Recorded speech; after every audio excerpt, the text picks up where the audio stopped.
time to go home, I said for the 7th or 8th time. But as usual, my announcement fell on deaf ears. I had lost all hope in trying to get my 6-year-old twins to go home immediately after school. Boys, I really mean it, I began again with what I hoped was my sternest voice ever. That's when I was suddenly bombarded by a large river of dirty brown wood chips coming down the playground slide. Wood chips, leaves, twigs, dirt, a pile covering my pink flip-flops. Tarek, Iyad, get down here. Down came another pile of wood chips.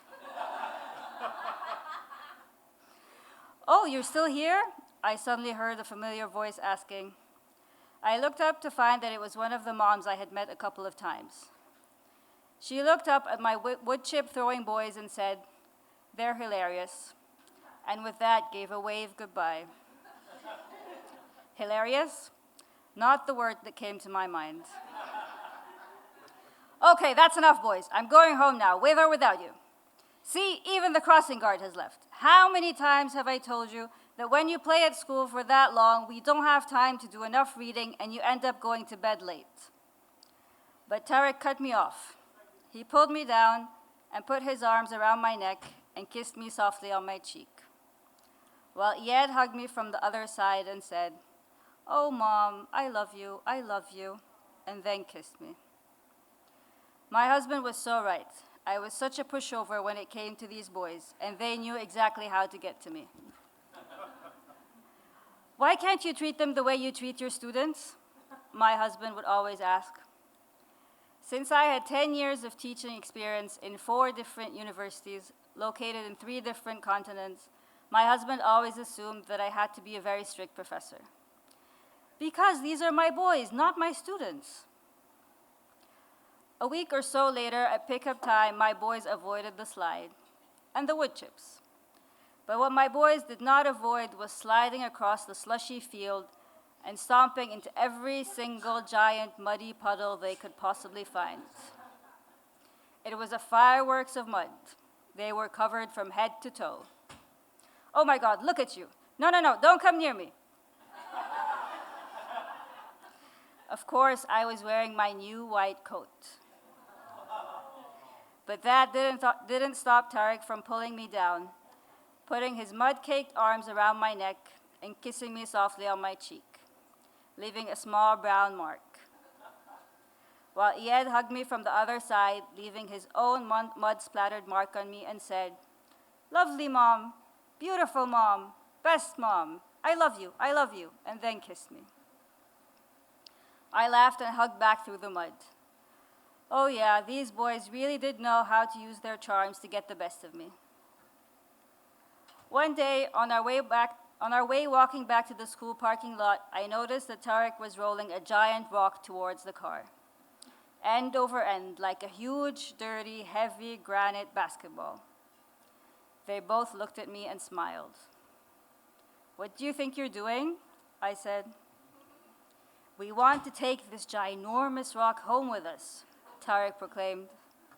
No way, that big rock is not going into my car."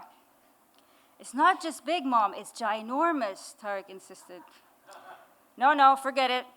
But as usual, Tarek pulled me down, put his arms around my neck, and kissed me softly on my cheek, and said, "Please, Mom, pretty please," while Iyad hugged me from the other side and kept saying, "Please, lovely Mom, please, beautiful Mom, please, best Mom, I love you. I gave in as usual.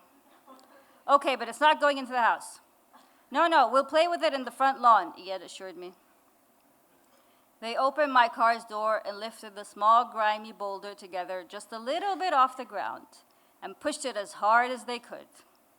It landed under one of the passenger seats with a dirty thud. I was quite surprised that they managed to lift it.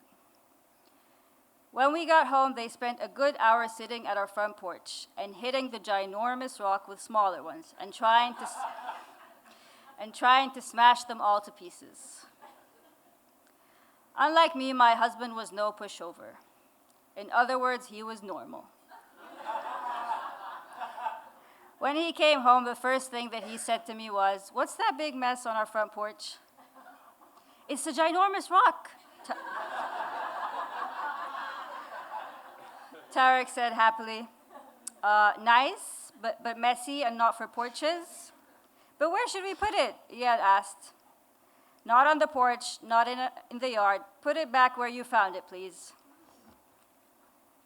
As I put them to bed on the night of the ginormous rock, Iyad whispered in my ear, "We hid the ginormous rock in the backyard." I tried not to smile. From then on, we transported a new ginormous rock with us on our way home back from school every single day. And they would then spend an hour or so smashing the rocks into each other. One day, as I watched them having so much fun, I was reminded of something that I had repeatedly heard from parents of teenagers and college-aged kids.